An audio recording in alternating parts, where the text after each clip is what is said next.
개강이고 이제 하나님 나라로 읽는 성경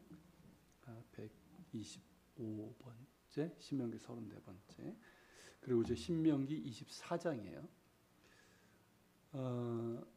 우리가 이제 그 신명기 이제 23장부터 25장까지는 우리 지난 봄학기 이제 종강 때 잠깐 요 얘기를 했는데, 이 23장서부터 25장까지는 공동체법이라는 이름으로 이제 좀 단락을 지을 수 있는 부분입니다.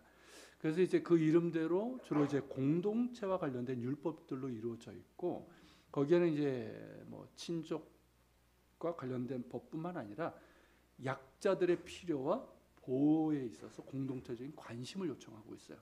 이게 이제 하나님의 법, 율법의 탁월성이죠. 그러니까 가진 자들만의 그런, 보통 역사가 뭐 그런 거 아니에요, 그죠? 근데 이제 이 하나님의 법, 이 율법은 약자의 필요와 보호가 사실 우선되는 그런 관심을 갖고 있습니다. 더불어서 이 공동체, 즉 거룩하신 야훼 하나님의 언약 공동체는 너무나도 당연하고 필연적으로 종교적인 차별이 있죠. 이방 그 가나안 종교들과는 다른. 그리고 이제 자연스럽게 이제 정결, 다르게는 거룩이 있고, 그리고 이제 정의로운 삶이 요구가 됩니다. 그런 까닭에 사회적인 약자들에 대해서 자비로운 율법들과 함께 엄격하고 때로는 배타적으로까지 보이는 율법들이 함께 같은 공간에 존재하게 되는 것이죠.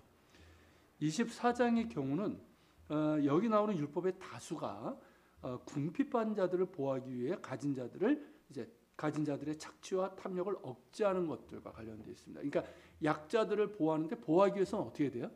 가진 자들의 착취와 그런 탐욕을 억제해야 되겠죠. 그게 같이 나옵니다. 이런 계명들이 많아요. 그래서 이제 10계명 중에서는 이제 8째 계명, 도둑질하지 말라. 그리고 이제 10번째 계명, 내 이웃의 것을 탐하지 말라. 이것과 이제 가장 밀접하게 관련되어 있는데, 뭐 그렇다고 이제 그 순서를 그대로 따르고 있는 건 아닙니다. 자, 이제 세부적인 내용을 보면 이제 24장 1절서부터 4절인데 이혼과 재혼에 관한 부분이에요. 한번 읽어보겠습니다. 사람이 아내를 맞이하여 데려온 후에 그에게 수치되는 일이 있음을 발견하고 그를 기뻐하지 아니하면 이혼 증서를 써서 그의 손에 주고 그를 자기 집에서 내보낼 것이요, 그 여자는 다른 사람의 아내가 되려니와 그의 둘째 남편도 그를 위하여 이혼 증서를 써서 그의 손에 주고 그를 자기 집에서 내보냈거나 또는 그를 아내로 맞이한 둘째 남편이 죽었다 하자. 그 여자는 이미 몸이 더럽혔은즉 그를 내보낸 전 남편이 그를 다시 아내로 맞이하지 말지니 이는 여호와 앞에 가증한 것이라. 너는 내 하나님 여호와께서 내게 기업으로 주시는 땅을 범죄하지 말지니라. 아멘. 자, 그리고 이제 뭐 이미 아시는 것처럼 신명기는 말 그대로 이제 그 율법을 다시, 그죠? 그게 다시 이제 강조하는 거라서 이미 우리가 이제 뭐 레위기, 민수기, 출애굽기에 나오는 그런 내용들이 사실 반복되는 부분들이 많고 요약하거나 보다 이제 어떤 중점상을 강조하는 부분이 많아요. 그래서 이것도 사실은 한번 다뤘던 부분인데, 자, 율법은 일단 여기서 이제 사람, 그러니까 그 특히 이제 구약성에서 사람이라고 할 때 남자를 얘기하는 거예요. 이건 이제 뭐 그 당시 그런 사회적인 관행이기 때문에. 그래서 일단 이제 남편이죠. 임의로 아내와 이혼해도 된다는 규정이 아니라는 것이죠. 다만 이혼이 발생하는 경우가 있죠. 그런 이제 경우를 규정하고 있고, 그런 조건일 때만 이혼이 허용되고, 그때에도 남자가 마음대로 아내를 버릴 수 없음을 규정함으로써 아내를 보호하는 성격을 가지고 있습니다. 그러니까 요 당시 고대 근동 사회나 대부분의 사회에서는 뭐 이혼에 대해서 뭐 남자에게 주도권이 있고 이런 뭐 어떤 규제 사항이 없었어요. 그러니까 어떻게 보면 거의 유일하게 이 성경만이 이제 그런 규제가 있고, 그러면서 이제 아내를 보호하는 뭐 사회적인 약자 아니었습니까? 당시 뭐 지금도 뭐 지금 훨씬 나아지긴 했지만 어쨌든 그 당시에는 이제 가부장적 사회에서 사회적인 약자인 아내를 보호하는 그런 성격을 가지고 있어요. 근데 예수님께서 이 문제를 친히 지적을 하셨죠. 그것이 이제 마태복음 19장 1절부터 9절에 나오는데 그걸 요약해서 짧게 보면 발단은 이제 바리새인들이 예수님을 시험하기 위해서 그러니까 이 질문을 해요. 이혼에 관한 질문. 그러니까 사람이 어떤 이유로 그 아내를 버는 것이 옳으니까 이게 오늘 신명기 24장 요 본문 가지고 하는 거예요. 이 질문하는 이유는 뭐냐면 예수님 당시에 유대교 종파들 그러니까 뭐 바리새파, 사두개파, 에세네파, 뭐 열심당 이렇게 있었잖아요. 이 종파들 간에 혼인과 이혼에 대한 입장 차이에서 기인한다고 볼 수가 있습니다.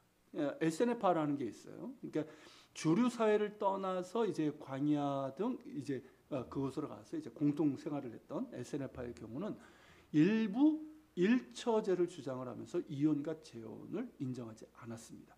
반면에 이제 바리새파가 사실은 이제 주류 종파였죠. 얘는 이제 일부 다처제를 묵인을 했어요. 그리고 이혼과 재혼 역시 쉽게 허락을 했습니다. 바리새파 랍비들 자체들이 뭐 그랬으니까. 그 근거로 삼은 게 뭐냐면 오늘 이 본문이에요.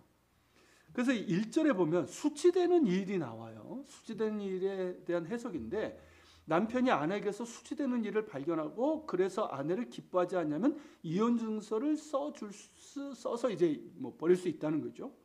이 수치되는 일이 뭐냐는 것이에요. 그래서 이제 히브리어 본문으로는 여기 기록된 것처럼 에르밧 다바르인데 다바르는 뭐 뭐 어떤 것 그런 뜻이고요.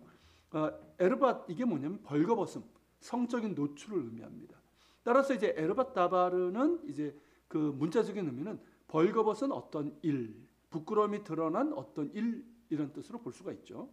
그래서 우리 성경에 수치되는 일, 새 번역에는 이제 수치스러운 일로 번역을 했는데 뭐 대체적으로 그 의미를 잘 살렸다라고 볼 수가 있습니다. 자, 이 율법은 기본적으로 이제 이혼 후에 일어나는 일에 관심을 두고 있어요. 그러니까 예수께서 말씀하신 것처럼 너의 악함으로 인해서 그 상황을 하나님께서 허락하셨을 뿐이다라고 얘기하시잖아요. 그래서 이제 이 율법의 관심이 뭐냐면 그런 상황에서 이혼이 생겼을 때 어떻게 그 아내를 보호할 것인가 하는 거기에 관심을 두고 있단 말이죠. 그렇기 때문에 이혼의 근거 자체를 세세하게 제시하고 있지는 않습니다. 그렇기 때문에 이 수치되는 일이 무엇인지 구체적으로 설명하고 있지 않아요. 그런데 이제 후대 바리새파에서는 이것이 구체적으로 무엇인지 규정하라고 했어요. 그래서 예수님 당시에 대립관계했던 두 학파가 있었습니다. 샴마이 학파와 힐렐 학파인데 이 둘이 이제 해석이 원래 뭐 대립관계였고 이것도 해석이 달랐고 치열한 논쟁을 벌였어요. 그래서 이제 미시나의 두 학파의 주장이 나오는데 샴마이 학파는 그의 아내가 부정을 저지른 것이 발견될 때만 이혼할 수 있다. 그래서 이제 수치되는 일을 이제 성적인 부정으로 해석을 했어요. 반면에 이제 힐렐 학파는 그 외에도 아내가 음식을 하다가 태웠어. 이도 여기에 해당되고 그러니까 이혼 사유가 되는 거예요. 이것으로도 이혼할 수 있다라고 주장을 했습니다. 이건 뭐냐면 그러니까 수치되는 일뿐만 아니라 뒤에 보면 그를 기뻐하지 않냐면 이 말이 나오잖아요. 이것까지 포함해서 해석을 한 거죠. 그런 과정에 나중에 랍비 아키바라는 이 랍비 아키바는 유대교에서 가장 존경하는 랍비 중에 하나입니다. 그러니까 예수님 이후고 135년에 이제 제2차 유대 항쟁을 주도했다가 이제 로마에서 같이 죽은 랍비인데 어쨌든 이 사람은 뭐라고 했냐면 더 예쁘고 그래서 마음에 드는 여자가 나타나서 그래서 아내를 기뻐하지 아니하게 되면 그럴 때도 이혼할 수 있다라고. 참 어이가 없으시죠?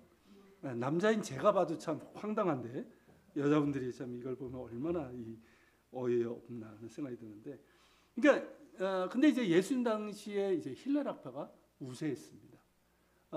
사도 바울도 사실은 힐렐 학파였어요. 힐렐의 손자가 이제 가말리엘이고 가말리엘의 그 문화에서 공부했는 사람이었는데 어쨌든 그러니까 이 질문을 한 사람 역시 이제 힐렐파 바리새파였습니다. 따라서 이제 악의적인 의도를 가지고 이제 예수께 질문을 한 거죠. 그 이제 결정적인 내용이 이제 마태복음 19장 7절 8절에 나오는데 그 부분을 한번 읽겠습니다. 여짜오되 그러면 어찌하여 모세는 이혼 증서를 주어 버리라 명하였나이까. 예수께서 이르시되 모세가 너희 마음의 완악함 때문에 아내 버림을 허락하였거니와 본래는 그렇지 아니하니라. 내가 너에게 말하노니 누구든지 음행한 이후 외에 아내를 버리고 다른 데 장가든 자는 간음함이니라. 자, 이 부분에 대한 뭐 자세한 거는 뭐 이렇게 교회 홈페이지 이렇게 보면 뭐 찾아보실 수 있을 것 같은데 뭐 지금은 이제 그걸 다룬 건 아니니까. 자, 하나님께서 모세를 통해서 이혼과 관련된 율법을 주시는 뭐 이유는 뭐냐? 남자가 임의로 아내를 버릴 수 있다는 허락이 결코 아니라는 거예요. 뭐 제가 여기서 이제 넣지 않았지만 예수께서 말씀하신 게 뭡니까? 하나님께서 짝져준 거 사람이 가를 수 없다 말씀하셨거든요. 그러니까 결혼은 이제 신적 기원, 그걸 이제 굉장히 강조하셨죠. 숭고함. 그러니까 허락이 아니라는 거죠. 그리고 이혼할 수 있는 상황도 너희의 악함으로 인해서 인정하신 것뿐이라는 거죠. 그래서 이제 그 상황은 아내가 음행한 일로만 가능하다. 이거는 이제 이혼 사유가 될 수 있는 거죠. 그렇다고 이제 수치되는 일을 성적인 부정으로 해석한 샴마이 학파의 해석에 동의한 것도 아니에요. 예수님의 말씀은 혼인의 신적 기원과 숭고함, 그리고 그 숭고한 순결을 지켰을 때 축복. 이게 창세기 2장 24절인데 그걸 또 인용을 하셨거든요. 그걸 강조하시면서 그러므로 남자들이 자기 멋대로 아내를 버릴 수 있다고 해석한 자들은 물론 이 해석에 따라 임의로 아내를 버리고 다른 여자와 성적인 관계를 취해도 묵인되는 그 당시의 사회적인 관행, 이거에 대해서 단호한 입장을 취하시면서 책망하신 것입니다. 그러니까 예수님의 이제 말씀에도 그렇듯이 이 율법은 기본적으로 당시 사회에서 약자인 여자를 보호하기 위함입니다. 그래서 이제 요아킴 예레미야스라는 이제 그 신학자가 있어요. 어린 시절에 예루살렘에서 실제로 이제 살았던 분인데 예수 시대 예루살렘이라는 이제 유명한 이분의 책이 있습니다. 거기에 보면 당시 유대 사회에서는 일부 다처제가 허용되었기 때문에 성경은 일부 일처제죠. 근데 일부 다처제가 허용되었기 때문에 그 당시 아내는 남편에게 자기 이외에 다른 아내가 있다는 것을 받아들여야 됐고 극히 예외적인 경우를 제외하고는 이혼할 수 있는 권리는 오직 남편에게만 있었습니다. 뭐 거의 남편에게 있었다고 봐야 돼요. 아내는 남편을 주인, 히브리어로 이제 바알이라고 불렀고 지금도 이제 남편을 바알이라고 불러요. 우리 이제 바알 이게 이제 그 성경에 나오는 우상을 생각하는데 그 뜻이 원래는 남편이라는 뜻이에요. 주인. 그러니까 원래는 주인이라는 뜻이에요. 주인. 근데 이제 지금 유대인 여자들이 남편을 바알이라고 부르는 거하고 당시의 유대인 여자가 남편에게 바알이라고 부르는 건 전혀 다른 의미였어요. 지금은 그냥 영어에서 허즈밴드하고 똑같은 거예요. 그냥 남편이에요. 근데 이 당시엔 뭘까요? 진짜 주인이에요. 어떤 관계인지 아시겠죠? 이런 이제 그 상하 이제 그런 관계였고, 그러니까 남편에게 순종할 뿐만 아니라 그게 이제 종교적 의무로 뒤씌워버린 거예요. 이게 무서운 거예요. 이게 종교가 타락한 이게 근본주의적인 성격을 띠게 되면 이렇게 돼요. 종교적 의무로 씌워버려요. 거기다가. 그러니까 이슬람도 그렇고 힌두교도 그렇고 이런 것들이 다 그런 거예요. 예수님 당시에도 그렇고. 그러니까 어떻습니까? 뭐 할 수밖에 없는 거예요. 그리고 이제 남편에게 버림받은 여자는 생존 자체가 불가능해서 결국 자기 몸을 팔아야 되는 상황이 됩니다. 그 당시에는. 그런 절대적인 약자인 여성을 보호하시기 위한 배려가 담겨 있는 것이 본문의 규정이고 예수님의 말씀인 것이죠. 이혼 증서를 주어서 이혼할 수 있다는 율법의 규정은 남편이 임의대로 아내를 버릴 수 있다는 것이 아니라 적법한 경우에만 이혼할 수 있다는 것이고 이혼 증서를 주어서 이 여자가 간음해서 버림받은 여자가 아님을 증명해 줘야 된다는 거예요. 가령 이제 뭐 결혼했는데 어떤 뭐 육체적인 심각한 어떤 흠이 있거나 어떤 정신적인 흠이 있는 걸 모르고 결혼했어. 그런 경우는 이제 어떤 절차가 있어요. 그걸 거쳐서 그건 이혼할 수 있는 경우가 된다고 그래요. 그 당시에. 그런 경우에도 어떻습니까? 이혼 증서를 써서 이 여자가 간음한 이유로 버림받은 게 아니라는 것을 증명해 줘야 된다는 거죠.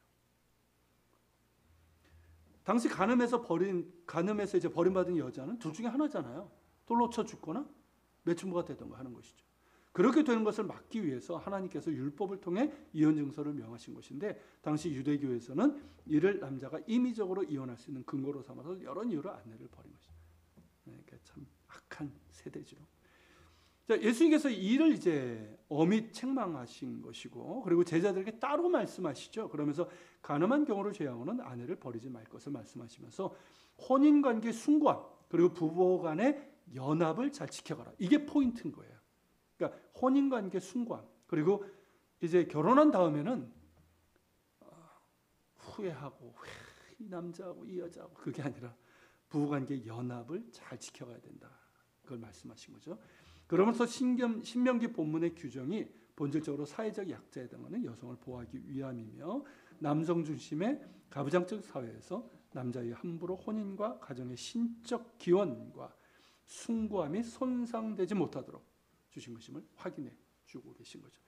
그리고 이제 이 본문을 비롯해서 이 이혼법을 자신의 메시지에 사용한 선지자 3명이 있습니다. 먼저 이제 예레미야인데, 예레미야는 그 3장 1절 5절 그 나오는데요. 거기 보면, 자, 이스라엘이 그러니까 하나님과 이스라엘 관계는 혼인 관계로 얘기를 하잖아요. 언약이라는 게 그런 의미고, 실제로 이제 하나님께서 이제 내가 너의 남편인데 그런 표현도 쓰시고, 그러니까 야훼 하나님을 버리고 다른 우상을 택한 음란한 이스라엘을 야훼께서 다시 받아주실 수 있으시겠느냐 물으시는 거예요. 정상적으로 보면 어떻습니까? 안 되죠. 율법적으로 보면 안 돼요. 그러니까 율법, 그 대답이 나오는데 율법 아래에서는 불가능합니다. 그러나 야훼 하나님의 은혜로는 진정한 회개가 있다면 가능하다라는 그런 답으로 하나님께서 친히 말씀하시죠. 그게 이제 예레미야 4장 1절부터 2절이에요. 읽겠습니다. 여호와께서 이르시되 이스라엘아 내게 돌아오려거든 내가 돌아오려거든 내게로 돌아오라. 내가 만일 나의 목전에서 가정한 것을 버리고 내가 흔들리지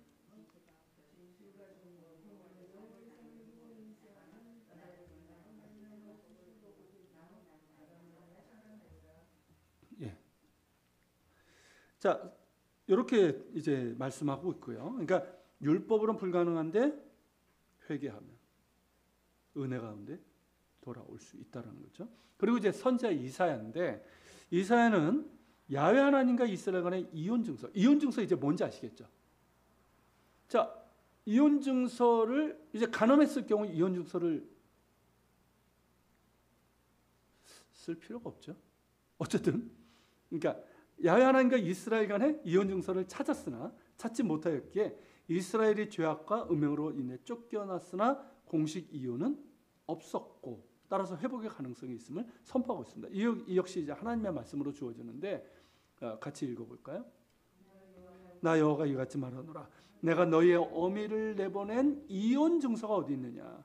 내가 어느 체주에게 너희를 팔았느냐? 보라, 너희는 너희의 죄악으로 말미암아 팔렸고 너희 어미는 너희의 배역함으로 말미암아 내보냄을 받았느니라. 내가 왔어도 사람이 없었으며 내가 불러도 대답하는 자가 없었으면 어찌 됨이냐? 내 손이 어찌 짧아 구속하지 못하겠느냐? 내가 어찌 건질 능력이 없겠느냐? 여기서는 이제 어미라고 한 이유는 이제 그 선조들의 죄악 때문에 이제 얘기하고 있는 거죠.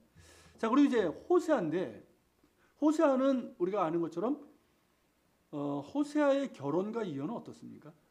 하나님의 명령에 따라 순종한 것이라면 호세아 자신의 고통스러운 직접적인 경험이었죠. 그래서 하나님의 명령에 따라서 이제 창녀 고멜을 아내로 삼았고 두 자녀를 낳죠. 그래서 이제 딸은 로루아마, 지난주 이제 설교에서 잠깐 말씀드렸던 건데 궁일의 여김을 받지 못한 자. 그리고 이제 아들은 로암미, 내 백성이 아니다. 라는, 이게 이제 이스라엘의 범죄하고 정죄받은 상태를 보여주는 거잖아요. 이런 이제 자녀를 낳았지만 이후 이제 고멜은 다시 창녀가 됩니다. 근데 그 전에 하나님께서 이 로루암하고 로암미를 뭐라고 다시 부르시죠?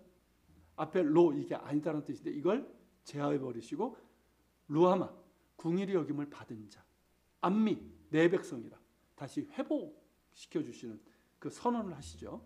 근데 이제 고멜은 다시 창녀가 됩니다. 하지만 하나님께서는 그녀가 이제 다시 이제 부정해진 거잖아요. 다른 남자와 이제. 근데 이제 호세아에게 그녀를 본래 위치로 회복시키라. 다시 결혼하라는 거예요. 그런데 신명기 율법에 따르면 어떻습니까? 이혼해서 다른 남자와 관계를 맺은 여자를 다시 아내로 받아들이는 걸 금하고 있어요. 그건 가늠한 거기 때문에. 근데 여기는 어떻습니까? 하나님께서 직접 이 규정을 위반하고 계시는 거예요. 스스로. 그러니까 이혼해서 다른 정부와 가늠한 아내와 재혼해서는 안 된다는 신명기 규정을 하나님께서 스스로 위반하고 계시는 거예요. 그게 이제 호세아 3장 1절서부터 3절에 나옵니다. 같이 읽겠습니다. 여호와께서 내게 이르시되 이스라엘 자손이 다른 신을 섬기고 건포도 과자를 즐길지라도 여호와가 그들을 사랑하시나니 너는 또 가서 타인의 사랑을 받아 음녀가 된 그 여자를 사랑하라 하시기로 내가 은 15개와 보리 한 호멜 반으로 나를 위하여 그를 사고 그에게 이르기를 너는 많은 날 동안 나와 함께 지내고 음행하지 말며 다른 남자를 따르지 말라. 나도 내게 그리하리라 하였노라. 자, 이것을 통해서 보여주신 것은 뭘까요? 분명하죠. 하나님은 다시는 당신의 아내로 받아들일 수 없는 더럽혀진 아내인 이스라엘에게 다시 장가드셨다. 그러니까 다시 받아주셨다는 거죠. 이를 통해서 이제 스스로 신명기 본문의 규정까지 위반하시면서까지 이스라엘을 사랑하고 다시 하나님의 백성으로 회복시켜 주시고 계시다는 거죠. 이게 이제 하나님의 사랑이라는 거죠. 하나님의 사랑. 하나님의 사랑은 율법의 저주를 넘어까지 효력을 미칩니다. 그죠? 이런 하나님이 당신의 독생자를 보내주셔서 멸망의 넓은 길로 가는 인류를 돌이키게 하셨습니다. 복음은 결국 뭐냐면 가늠한 아내를 다시 아내로 맞아주시는 측량할 수 없는 하나님의 사랑 이야기라고 할 수가 있죠. 자, 이제 다음 율법을 보면 24장 5절인데 이건 이제 신혼부부에 대한 규정입니다. 이 부분도 이제 앞서 우리가 한번 봤었어요. 읽겠습니다. 사람이 새로의 아내를 맞이하였으면 그를 군대로 보내지 말 것이며 아무 직무도 그에게 맡기지 말 것이며 그는 1년 동안 한가하게 집에 있으면서 그가 맞이한 아내를 즐겁게 할지니라. 자, 이 5절서부터 이제 소소한 규정들이 나옵니다. 그 첫째가 이제 신혼부부에 대한 규정이고 혼인 후 1년 동안은 군복무 면제를 비롯해 모든 공공의 의무로부터 면제한다는 내용이에요. 그러니까 당시 고대 사회는 물론 지금의 상황에도 어떻습니까? 특히 이제 우리나라처럼 의무병 제도가 있는 나라에 파격적인 거예요. 매우 관대하죠. 지금 우리나라 결혼한 경우 어떤지 아십니까? 군대 가야 돼요. 결혼했어도. 자녀가 몇 명일 때만 이게 그 예전에 이제 방위로 빠지고 지금은 뭐죠? 공익? 뭐 이런 식으로 빠지. 그것도 군 복무거든요. 그렇게 돼 있어요. 면제되는 경우는 극히 드뭅니다. 그러니까 파격적이고 매우 관대한 규정이에요. 이런 면제 바닥에 깔린 목적인이 아니고 목적은 의심의 여지 없이 혼인은 하나님께서 정하시고 또 순결함과 축복을 명하신 것이기 때문에 혼인은 그 무엇보다 우선된다.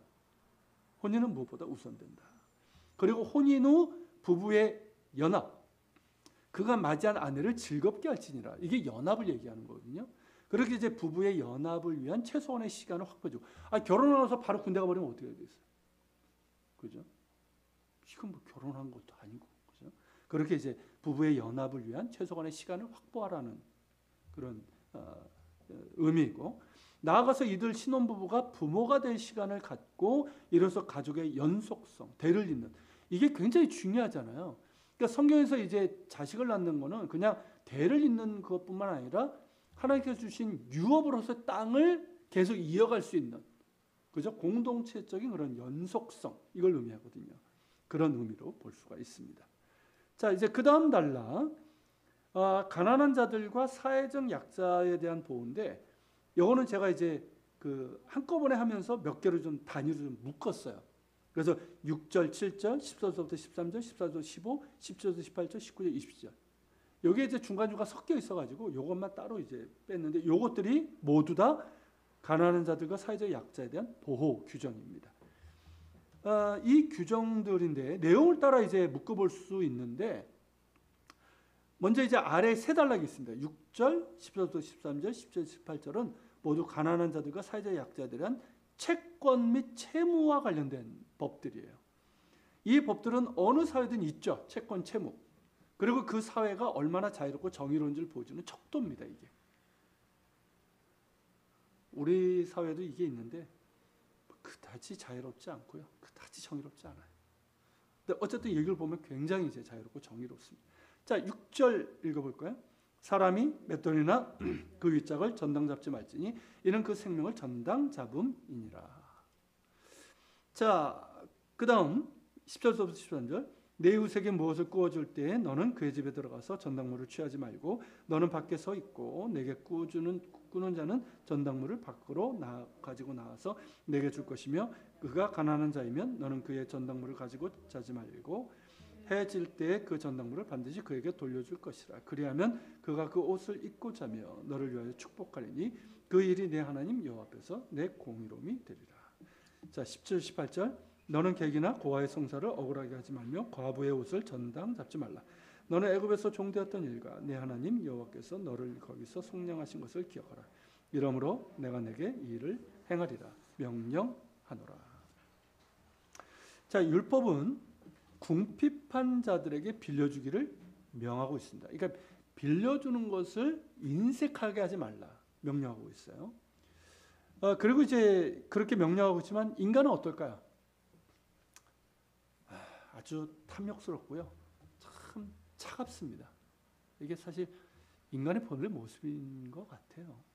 물론 이제 그렇지 않은 분들도 있지만 탐욕스럽고 냉혹하기 때문에 빌려주는 자들이 빌리는 자들을 쥐어짜고 착취하지 못하도록 통제할 필요가 있음을 보여주고 있습니다.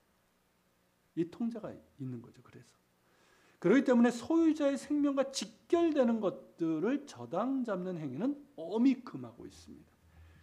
자, 6절에서 이제 맷돌 아시잖아요. 맷돌 전체, 맷돌은 이제 이 둘로 돌아가잖아요. 이거 똑같아요. 어디든. 이 전체나 둘로 이루어진 것 중에 윗짝 가져가면 쓸 수 있습니까? 못 쓰잖아요. 이것도 이제 저당 잡지 말라고 하신 것은 맷돌이 일용할 양식을 받는 가정용 방앗간이거든요. 그 당시에 대부분의 사람들은 일용할 양식을 가지고 살았어요. 뭐 지금처럼 뭐 쌓아두고 냉장고에 집어넣고 이런 게 어디 있습니까? 부자들이나 뭐 창고에다 두지 다 대부분은 일용할 양식이에요. 근데 이걸 저당 잡아 가져가 버리면 어떻게 될까요? 가난한 가족, 생존의 위협을 받게 됩니다. 그러니까 하나님의 법에서 빌려주는 행위는 뭐냐면 가난한 채무자들의 삶을 향상시키기 위해서 지금 뭐 굶어 죽기 직전인데 그래서 그거를 면할 수 있도록 그러니까 삶을 향상시키기 위함이지 도리어 악화시키기 위해서가 아니에요. 그래서 이 고리대금을 성경에서 엄히 금하고 그렇게 하는 자들에게 정말 그 엄한 책임을 묻는 이유가 뭐냐면 악화시키거든요. 이거는 지금도 그래요. 지금 오늘날 우리나라 이 법도 너무 약해요. 고리대금에 대해서는 진짜 엄하게 해야 됩니다. 그리고 제2금융권이나 지금 은행들도 그렇게 뭐 자본주의 구조에서는 뭐 그렇지만 좀 문제가 좀 많아요. 특히 제2금융권. 그러니까 뭐 이 제1은행권은 일단 서민들한테는 돈을 잘 빌려주지 않고, 그죠? 얼마나 이자 가지고 돈을 많이 벌고 있어요? 안 빌려줘. 그러니까 제2금융권 거기서도 잘 안 되니까 사채업자들에게 그런 악순환의 고리가 있거든요. 이런 부분에 대해서 좀 해야 되는데 어떤 정권들도 아직까지는 못하고 있는 것 같아요. 자, 뭐 그건 그렇고요. 자, 그 다음 보면 나아가서 이제 10절부터 13절은 이웃에게 무언가 꿔줄 때 그의 집에 들어가서 저당물을 취하지 말라. 그리고 밖에 있다가 채무자가 가지고 나온 것을 취할 것을 명령하라. 이건 뭘 얘기하는 걸까요? 아무리 돈을 빌리고 있지만 그 사람의 프라이버시 그리고 재산권에 대한 보호가 있다는 거죠. 그렇죠? 이것도 굉장히 중요하죠. 그러나 여기에서도 가난한 자인 경우 그의 저당물을 가지고 자지 말고 즉 하루 이상 소유하지 말고 그러니까 하루가 언제입니까? 해 지면서 다음 해 질 때까지잖아요. 그러니까 해 질 때 반드시 돌려주라. 그러니까 하루를 넘기지 마라 이 뜻이에요. 왜냐하면 가난한 자에게 저당 잡힌 물건은 그의 겉옷밖에 없어요. 이 겉옷은 뭐 여러 번 말씀드렸으니까 아시겠지만 낮에는 옷이지만 밤에는 어떻습니까? 이게 이불이에요. 그러니까 일교차가 심한 이스라엘에서, 요즘 뭐 일교차가 좀 심하죠. 자, 이스라엘은 더합니다. 특히 그때가 겨울, 우기죠. 그러니까 10월서부터 4월까지인데 이때는 일교차가 엄청납니다. 그리고 이제 우리나라는 이제 겨울이 춥고 해서 비교적 한국 분들은 이 기온 차이 이런 거에 좀 강한 편인데, 이런 아열대 기후나 이런 분들은 좀 얼어 죽어요. 제가 지난 월요일 날 그 캄보디아에서 선교사가 가고 있는 친구를 오래간만에 만났는데, 캄보디아가 겨울에 이게 온도가 한 20도 정도로 떨어진대요. 근데 얼어 죽는데요. 무슨 의미인지 이해가 되십니까? 가난한 사람들은 밖에서 나는 거죠. 그런 상황이 지금도 있어요. 그러니까 뭐 이스라엘 같은 경우도 이렇게 되는 거죠. 그러니까 생명의 위협을 당할 수 있는데, 자, 가난한 자들에게 겉옷은 맷돌과 더불어서 그들의 생존과 직결된 것이기 때문에 이것들을 저장 담는 건 뭘까요? 그들의 생명을 취하는 것과 다를 바 없다는 거죠.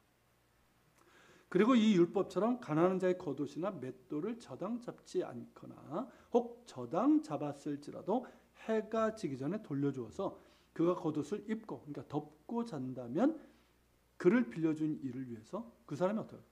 축복하겠죠. 얼마나 고마워요. 그리고 이 일이 야훼 하나님 앞에서 빌려준 이의 공의로움이 될 것이다. 그렇게 선언하고 있습니다. 즉 가난한 자들에 대한 자애로운 행위는 동정이나 자선이 아니라 하나님 앞에 정의, 그러니까 이게 히브리어에서 쯔다카라고 그러는데 정의가 된다는 것이죠. 바로 이 말씀에서 제가 예전에 한번 마태복음과 몇 번 말씀드렸던 건데, 바로 이런 말씀에서 유대교에서는 이 구제를 히브리어로 쯔다카라고 불러요. 정의와 똑같죠. 그러니까 원래는 정의를 사용해, 정의의 뜻을 가진 게 쯔다카인데 이거를 구제하고 똑같은 단어로 쓰고 있어요. 그러니까 구제를 가진 자의 동정이나 자선이 아니라 하나님께서 인정하시는 정의로 여기면서 동일한 단어 쯔다카를 사용하고 있는 것이고요. 그리고 이제 가난한 자들을 구제하는 것은 인간의 탐욕으로 망가지고 불공평한 세상을 고치는 이게 티쿤 올람이거든요. 세상을 고치는 하나님의 정의에 참여하는 일로 여기고 있습니다. 그러니까 구제는 뭐냐? 하나님의 정의이고, 그리고 세상을 고치시는 하나님의 그 정의로우심에 참여하는 것이다. 그러면서 이제 세계 어느 민족 가운데 가장 구제가 이제 활발되어 있는 게 바로 유대인들이에요. 100번 옳은 해석이죠.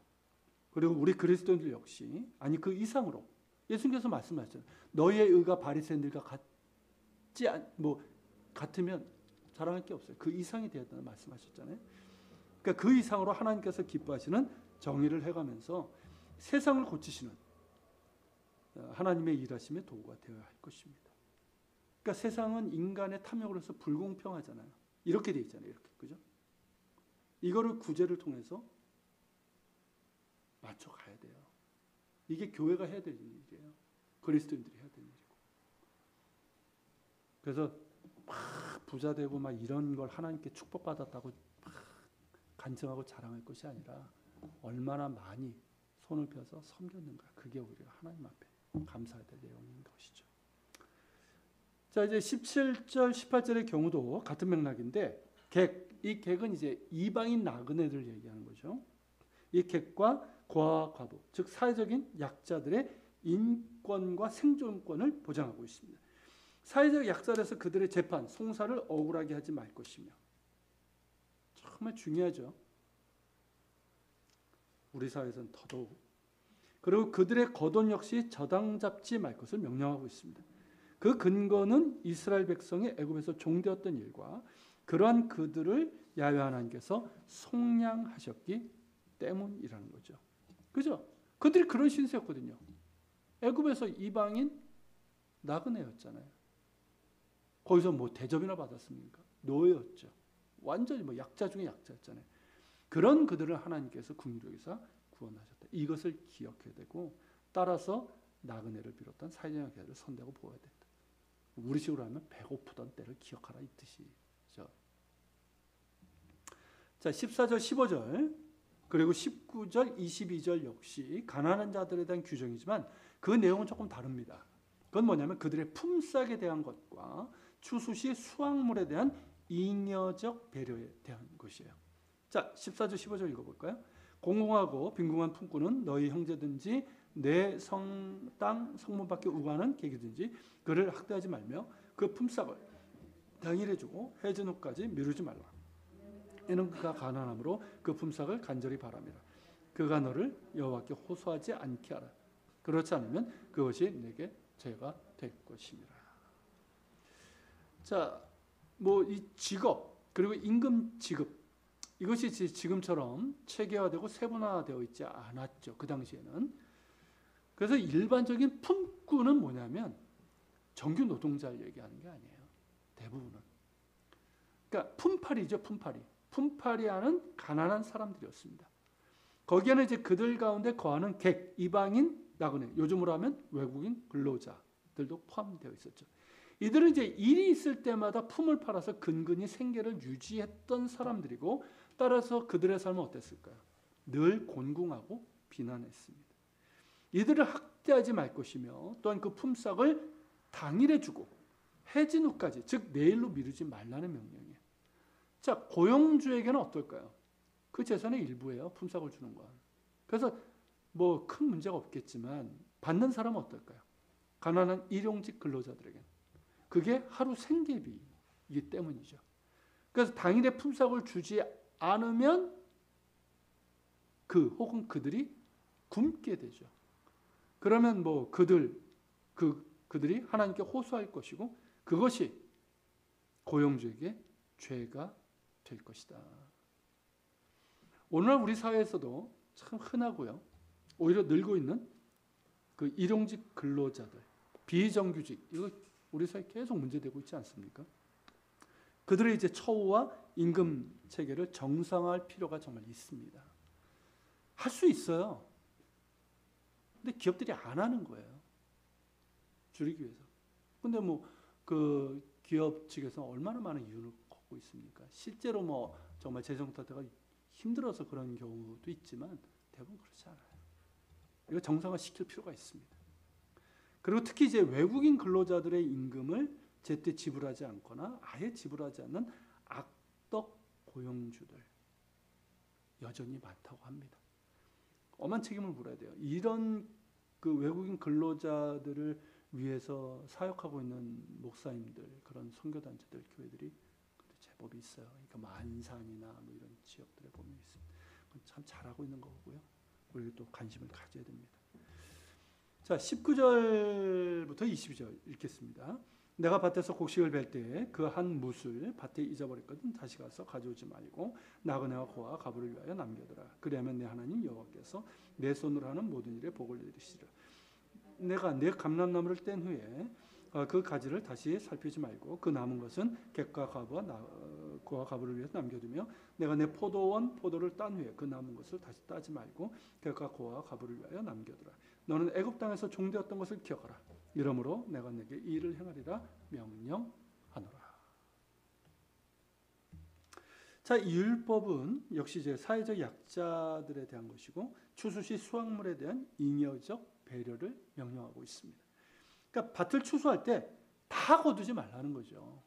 남겨두라라는 거죠. 그게 잉여적 배려라고 할 수 있는데, 그러니까 이 사회적 약자들에서 남겨두라는 거예요. 기본적으로.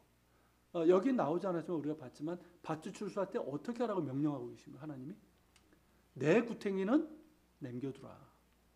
내 구탱이를 이렇게 모으면요 10분의 1이 넘어요. 남겨두라는 거죠. 누구를 위해서? 땅이 없는 사람들. 그 당시에 땅은 뭡니까? 추수할 밭이에요. 그게 없는 사람들. 그들을 위해서 남겨두라는 거예요. 그리고 감람나무, 올리브나무죠. 그 열매. 포도 열매.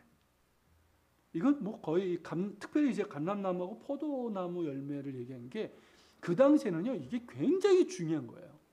올리브 나무는 열매는 뭐 요즘 우리나라도 많이 먹고 있지만 이스라엘은 이게 마치 김치 같은 거거든요. 음식을 먹을 때 항상 있는 거고. 그리고 이제 포도 열매는 어떨까요? 그걸 말려서 이제 건포도 하잖아요. 이게 그 영양분 그리고 어떤 지쳤을 때 당분 이런 걸 섭취하는 굉장히 중요한 것이고, 요거를 또 이제 짜서 포도주를 만들잖아요. 이게 또 중요한 식자재란 말이죠. 그러니까 굉장히 중요한 거예요. 이거와 함께 얘기하면 이제 무화과 열매 같은 경우는 길거리에 있는 것들은 누구를 위한 거라고 그랬죠? 나그네를 위한 것으로까지 얘기를 하고 있단 말이죠. 그렇게 해서 이 밭이 없는 자, 땅이 없는 자들이 생계를 유지할 수 있도록, 생명을 유지할 수 있도록 하라는 거예요. 그러니까 밭과 과수원을 소유한 이들에게는 사회적 약자를 위한 잉여적 배려라고 할 수 있겠지만, 이삭 죽기법, 이런 걸 이제 이삭 죽기법이라고 할 수가 있어요. 남겨두라 이삭, 이런 이 이삭 죽기법이라고 할 수 있는 이 율법은 동시에 사회적 약자들의 권리이기도 합니다. 이거 기억해야 돼요.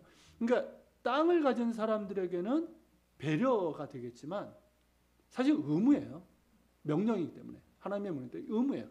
그렇다면 하나님의 명령으로서 의무라고 한다면, 자, 이 이삭 죽기를 하는 사람들에게는 뭘까요? 이게 권리예요. 뭔 얘기인지 아시겠죠? 구차하게 가서 뭐 이게 아니라 권리예요. 이게 저는 굉장히 참 신선하고, 이 개념이 어떻게 보면 우리에게 좀 충격적인 개념이 아닐까 싶어요. 권리예요, 권리. 그러니까 우리는 이제 사회적인 약자, 가난한 사람들에게는 권리가 없다고 생각을 해요. 자선을 베푼다. 그죠? 그게 아니에요. 권리예요, 권리. 그들도 이 땅에 태어났고 땅을 기반으로 살아갈 권리가 있는 거예요. 근데 이제 사회 구조, 사회 악, 인간의 탐욕, 어떤 이유 때문인지 소유가 없어요. 그렇지만 그들에겐 권리가 있어요. 그래서 조금이라도 가진 사람들이 나눠줘야 되고, 그들은 받을 권리가 있어요.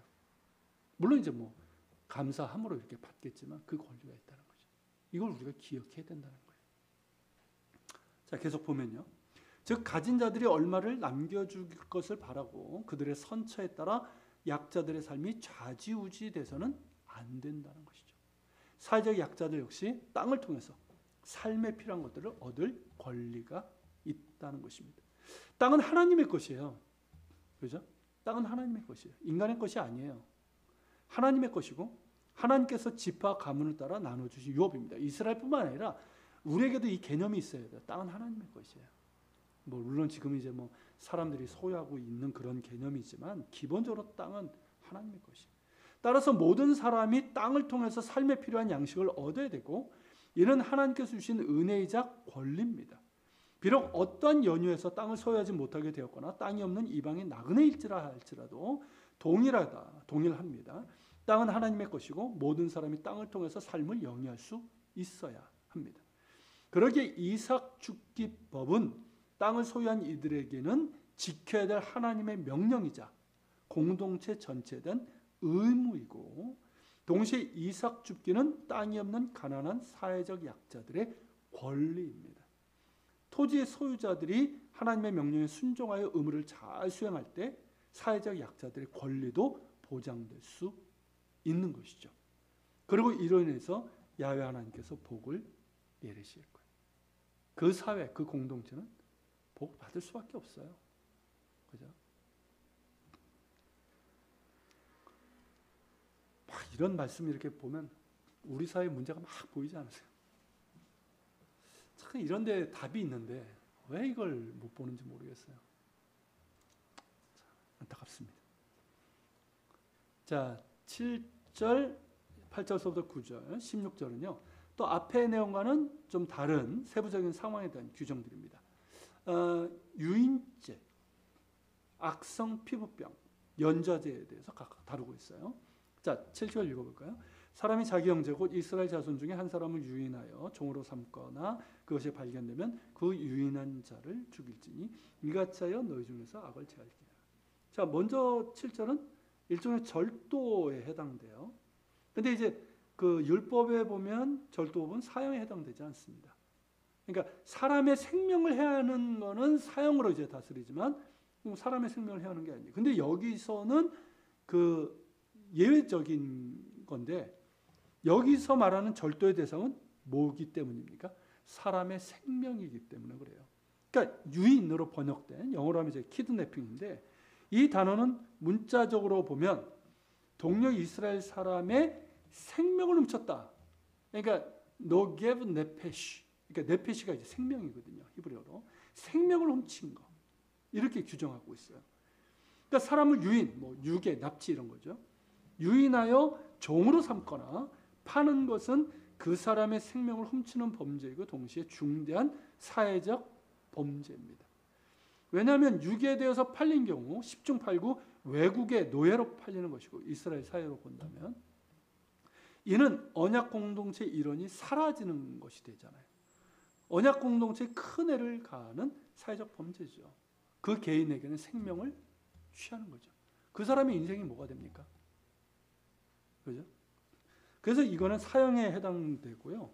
오늘날에도 유인죄는 중범죄로 다스리고 있습니다. 그래서 제가 검색을 해봤더니 그 유괴는 이제 하도 이제 그 문제가 되니까 굉장히 이제 엄해졌어요. 근데 인신매매는요 아직도 약해요. 7년 이하예요. 말이 됩니까? 그 사람의 인생을 생명을 그렇게 취하고 나서 7년 이하가 돼요. 그러니까 뭐 저도 이제 뭐 사형제에 대해서 찬성하는 사람은 아닌데 좀 보다 엄격할 필요는 있어요. 그렇잖아요. 그 사람의 인생을 그렇게 망가뜨려 놓은 건데.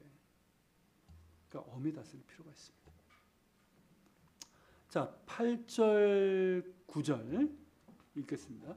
너는 나병에 대하여 삼가서 레위 사람 제사장들이 너에게 가르치는 대로 내가 힘써 다 지켜 행하되 너희는 내가 그들에게 명령한 대로 지켜 행하라. 너희는 애굽에서 나오는 길에서 내 하나님 여호와께서 미리암에게 행하신 일을 기억할지니라. 자, 우리가 우선 기억해야 될 것은 적어도 헬라 시대 이전에는 이스라엘 땅에 나병, 그러니까 지금 한센병이라고 그러죠. 이 나병이 없었다는 것입니다. 따라서 우리 성경에 나병이라고 번역된 말은 좀 바꿀 필요가 있어요. 그러니까 신약 시대 때는 나병이라고 번역할 수 있어요.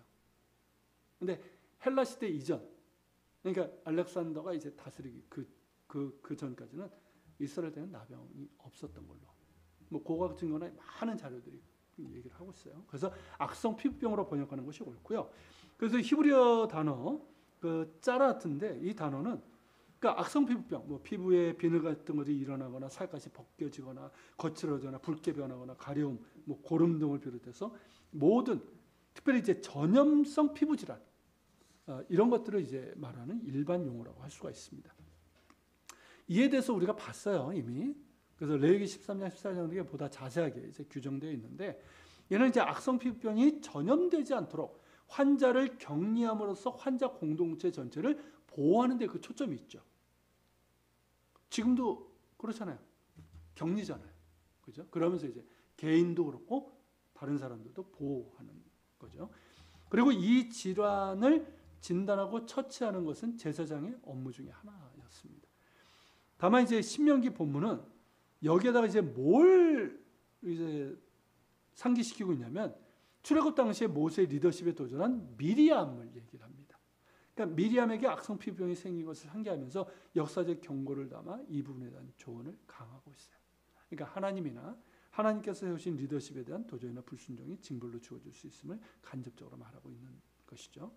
그래서 언약 공동체는 육체적인 건강뿐만 아니라 영적, 도덕적 건강에도 유념해야 한다라는 것이죠. 자, 그 다음 16절 읽겠습니다. 아버지는 그 자식들로 말미암아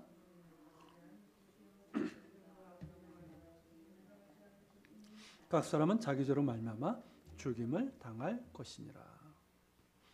자, 이 율법은 이제 대리 처벌 또는 이제 집단 처벌 같은 연좌죄. 아시죠? 연좌죄가 아니라 연좌제도입니다. 연좌제를 엄히 금하고 있는 규정입니다. 자, 언약 공동체의 각 세대의 충성, 그러니까 야훼 하나님께 대한 충성과 실패는 뒤은 세대에게 큰 영향을 미치죠. 그죠? 내가 순종하면 내 자손들이 대대로 복을 받고, 그렇지 못하면 이런 영향을 미치는 건 사실이지만 그 죄에 대한 책임은 누구에게 있는 겁니까? 개인에게 있는 거예요. 그죠? 그래서 따라서 자녀, 가족에게 그 책임을 물을 수 없다라는 것이죠. 이 율법은 당시에 있었던 이제 함무라비 법전과 대비가 됩니다. 그래서 함무라비 법전은 뭐라고 됐냐면, 자, 건축업자가 짓던 집이 무너졌어요. 그래가지고 집주인의 아들이 깔려 죽었어. 그러면 뭐라고 돼 있냐면 건축업자의 아들을 죽이라 명시하고 있습니다. 그러나 하나님의 율법은 어떨까요? 그런 종류의 대리처벌, 이게 대리처벌이거든요. 대리처벌을 분명하게 금지하고 있습니다. 그리고 범죄자와 함께 그 자녀들까지도 죽이는 집단처벌 역시 금하고 있습니다. 이를테면 연좌제의 금지예요. 자, 누군가 죄를, 이렇게 죽을 죄를 지었을 경우 그의 자녀와 가족에게 직간접적으로 죄를 묻는 것, 이게 이제 연좌제인데, 이게 이제 뭐 예로부터 지금까지 세계 곳곳에 얼마나 많았는지 몰라요. 우리나라 뭐 조선시대 사극 보면 어떻습니까? 누가 죄를 범해가지고 이제 특히 이제 뭐 반역, 뭐 이렇게 역절, 그거 어떻게 됩니까? 3족을 멸하, 뭐 나중에 9족을 멸한, 9족이면 어디까지 가는 거예요, 도대체? 그래서 멸문지화를 당한다고 그러죠. 그 집안이 아니라 그 가문 전체가 아주 그냥, 이게 아주 연좌죄고요. 지금도 이 많은 나라에서 이렇게 볼 수가 있습니다. 이것이. 그러니까 우리나라의 경우도요, 뭐 여러분 아실 거예요. 우리나라의 경우도 근래까지 암암리에 남아 있어. 특별히 이제 납북된 분들, 월북자 가족들, 연좌제 올가매면서 그 가족들이 사회생활에 얼마나 불이익을 받았는지 몰라요. 취업이 안 돼요. 이것 때문에, 연좌제 이것 때문에. 그의 뭐 아버지나 할아버지가 월북했어. 예전에 이제 군사정권 때.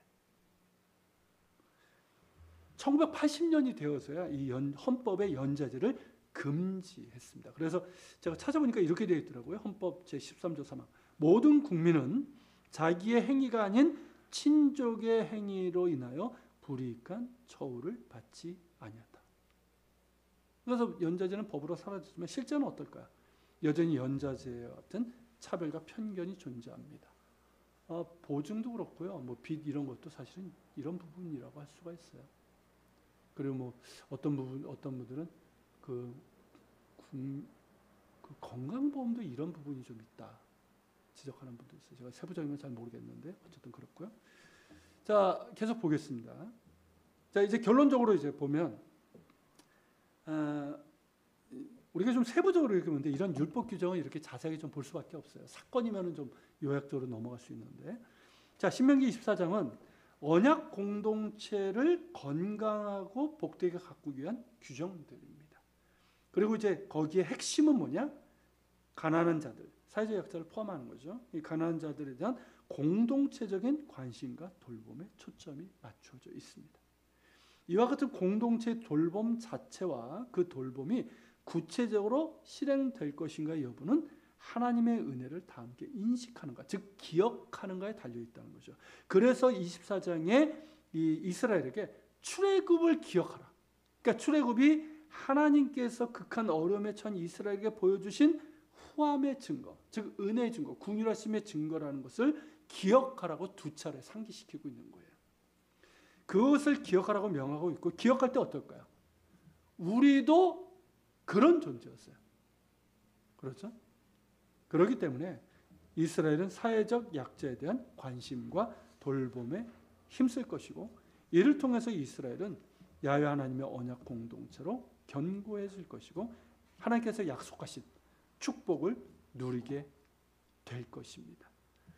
그러나 이스라엘 역사를 보면 어떨까요? 그들은 기억하지 않았고 잊었습니다. 그죠? 우리가 뭐 그 이후에 구약 성경 이렇게 쭉 보면, 특히 뭐 선지자를 보면 뭡니까? 너희가 잊었도다. 그죠? 잊었도다. 기억하라. 계속 그 말씀이잖아요. 그러니까 출애굽과 출애굽의 은혜를 잊었을 때 이스라엘은 자신의 가난한 자들 역시 잊었습니다. 이게 같이 연결돼요. 그러니까 하나님의 은혜의 역사를 잊었을 때 이스라엘은 그들의 가난한 자들 역시 있습니다. 하나님의 율법을 무시했을 때 그들은 똑같이 그들 가운데 있는 가난한 자들, 사회적 약자들 역시 무시해버립니다. 하나님을 버렸을 때 똑같이 나타나요. 이게 인간의 악한 모습이에요. 이건 이스라엘뿐만 아니라 우리도 똑같아요. 그 결과 어떻게 될까요? 가난한 자들과 사회적 약자들이 가진 자들, 힘 있는 자들에 의해서 무차별하게 착취와 억압을 당하게 되고 사회 기반과 공동체에서는 어떻게 될까요? 무너지고 마는 거죠. 이런 사회는 무너질 수밖에 없어요. 그러니까 이 빈익부 차이가 심해지고 이게 이 균형, 이 격차가 이제 무너지게 되면은 그 사회는 굉장히 기반이 약해집니다. 위험한 거예요. 우리 사회가 굉장히 위험한 구조가 되는 거예요. 뭐 사람들은 뭐 3만 불 넘었다 좋아하는데 아니에요. 경제 순위 뭐 10위? 그거 자랑할 게 아니에요. 이게 지금 불균형되어 있는데 굉장히 취약한 거예요. 지금 뭐 그 조사 보면 불과 한 20년 전만 해도 국민들의 상당수가 나는 중산층이다 이랬는데 지금 어떻습니까? 서민이라고 얘기를 해요. 이런 구조를 굉장히 심각하게 봐야 돼요. 근데 지금 하는 걸 보면 그렇지 않아서 참 답답한데. 자, 그러니까 이렇게 되죠. 그러니까 더 가지런한 탐욕과 속임수와 약탈과 불법, 그로 인한 가난한 자들의 탄식과 피 흘리는 의부지지만이 그 땅을 적시게 되죠. 그러니까 하나님께서 이스라엘의 그런 가운데서 결국 이제 이방 민족을 통해서 심판의 그런 매를 드신 이유는 뭐냐면 단지 하나님께 대한 반역의 불순종만을 얘기하는 게 아니에요. 하나님을 잊어버리면 이렇게 되는 거예요. 그래서 이게 같이 나오는 거예요. 이게. 그러므로 구약의 선지자들은 이스라엘에게 이 두 가지를 일깨워야 됐습니다. 그러니까 애굽에 노예했던 자신들을 궁휼히 여기서 구해내신 출애굽의 역사를 기억하라. 하나님의 은혜를 기억하라. 계속 얘기를 해요. 동시에 뭡니까? 너희 가운데 가난한 자들, 사회적 약자들을 기억하라. 이거예요. 이거. 그들을 보호하고 돌보는 공동체적인 의무를 다시 기억하라. 촉구하고 있는 것입니다. 이를 이제 신약으로 우리가 이해를 한다면 궁일이 여김을 받을 수 없는 우리를 사랑하셔서 독생자를 내어주심으로 구원하사 자녀 삼으신 하나님의 사랑을 우리가 입었죠. 그죠? 자격이 없는데 우리가 그 하나님의 사랑을 입었단 말이죠. 그렇기 때문에 우리는 형제 자매와 이웃을 사랑하는 것이 마땅하다는 거죠. 그죠? 내가 어떤 조건이 있어서 사랑받았다면 마땅하다 않다고 할 수 있어요. 그렇지만 우리는 아무런 자격이 없기에 우리가 사랑함이 마땅하다라는 거예요. 그리고 말과 혀로만 사랑하는 것이 아니라 어떻게? 우리의 손을 펴서 실제적인 섬김을 통해서 사랑해야 한다는 것이죠. 우리가 살아가고 있는 이 세상은 자본이 신이 되어버린 세상입니다. 그러니까 자본주의가 그 뜻이고요. 자본주의는 뭐 긍정적인 부분도 있어요. 있지만 지금 뭐 돌아가고 있는 그런 상황을 보면 자본이 신이 되어버린 구조예요. 점점 더 그렇게 되고 있습니다. 그래서 자본을 가진 자들이 더 많은 자본을 걸고, 기본적으로 자본주의는 그거예요. 자본을 가진 사람이 자본을 더 받아들이게 돼서. 근데 이게 너무 심해지고 있다는 거죠. 그러면서 그렇지 못한 이들은 더욱더 빈손이 되는 불공정인 구조가 더 악화되고 있다는 거죠. 그렇기 때문에 이 가난한 자들과 사회적 약자들의 권리와 이들을 위한 사회적 이삭주기는 매우 어떻습니까? 취약해지고 빈약해지고 있는 거예요. 그래서 이제 그 자본주의가 쭉 가다가 이 자본주의의 많은 문제점을 직시하면서 이 정부가 관여하게 되는, 그 관여하는 것들이 다 뭡니까? 사실은 이 사회주의적인 구조들이 많이 들어가요. 많은 소득을 얻는 사람들에게 세금을 더 많이 부과해서 그걸로 소득이 없는 사람들에게 나눠주는 이런 부분도 그렇고 많은 부분이에요. 이게 사실은 사회주의적인 구조의 제도거든요. 근데 이런 것들이 캐나다, 유럽, 독일 이런 선진 그런 국가에서 그렇게 적용이 되고 있죠. 그래서 그 독일 대학 교수는 불평을 한대잖아요. 자기 집에 가정부가 있는데 투덜투덜 된대요. 저 사람이 나보다 더 받아. 그러니까 자기가 주는 이제 임금이 있는데 그 외에 국가에서 주는 그게 있다는 거죠. 그러면서 이제 그런 사회들은 이런 이제 불균형의 격차가 그렇게 크질 않아요. 근데 우리나라는 이제 미국적인 자본주의를 그대로 가져오면서 미국이 이게 좀 굉장히 심화되고 있잖아요. 어마어마한 차이고 우리나라도 보세요. 계속 심각해져요. 그러니까 한국 사람들이 이상하게 뭐 그런 제도를 보면 무슨 뭐 공산주의 하도 이게 그 알러지가 있어가지고 그러는데 아니에요. 그런 부분들은 들어와야 돼. 그래서 이런 부분들을 좀 받쳐야 돼. 이에 대해서 교회가 좀 성경적인 어떤 기준을 가지고 얘기할 수 있어야 돼요. 정부에 대해서도. 기득권이 되어버려가지고 그런 보호를 하는 것이 아니라 사회적인 약자에 대해. 이게 교회가 해야 될 일 아닙니까? 이게. 그죠? 그러니까 여기 이제 제가 결론적으로 말씀드린 것처럼 우리는 갚을 수 없는 사랑을 받은 사람들이에요. 그런 우리 그리스도인들과 교회가 이 공백, 뭐 자본주의 사회를 우리가 뭐 뒤집어 버릴 수는 없고요. 이게 긍정적인 부분도 있어요, 사실은. 근데 이 공백이 너무 점점 커지기 때문에 이 공백을 채워나가야 될 사람들이 누구냐? 하나님의 사랑을 받고 하나님의 법을 아는 사람들, 우리 그리스도인들, 교회 아니겠습니까? 그러니까 하나님의 사랑과 앞서 말씀드린 하나님의 정의, 쯔다카가 무엇인지를 안다면 말입니다. 그러니까 뭐 우리가 할 수 있는 우리 교회도 뭐 그 일을 작지만 이제 뭐 해나가고 있지만 우리가 하는 것이 어떻게 보면 지극히 작아요.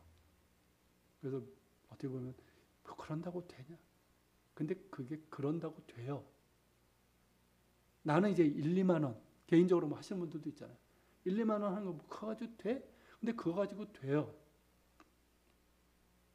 뭐 여러분들도 뭐 개인적으로 하겠지만 뭐 1, 2만 원, 3만 원 그렇게 뭐 이렇게 어디 돕는 거 그걸로 그 사람들은 한 달 살거든요.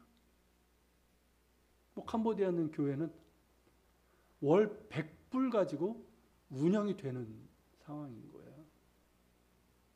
돼요. 그 작은 걸로도. 이것 가지고 될까? 돼요. 그런 것들이 많아질 때 공백이 채워지는 거예요. 그게 하나님의 정의죠. 자, 우리 말씀 기억하면서 같이 기도하는 시간을 갖겠습니다. 오늘 이제 공동체법, 특별히 이제 사회적 약자들을 보호하는 그러면서 공동체를 건강하고 복되게 만들라는 하나님의 법인데 이게 우리 사회도 너무나 절실합니다. 우리 그리스도인들 교회가 관심을 가져야 되고 이 부분에 대해서도 우리가 참 기도하고요. 또 여러분들 저 성령께서 깨닫게 하시는 대로 그 말씀 가지고 같이 기도하고 제가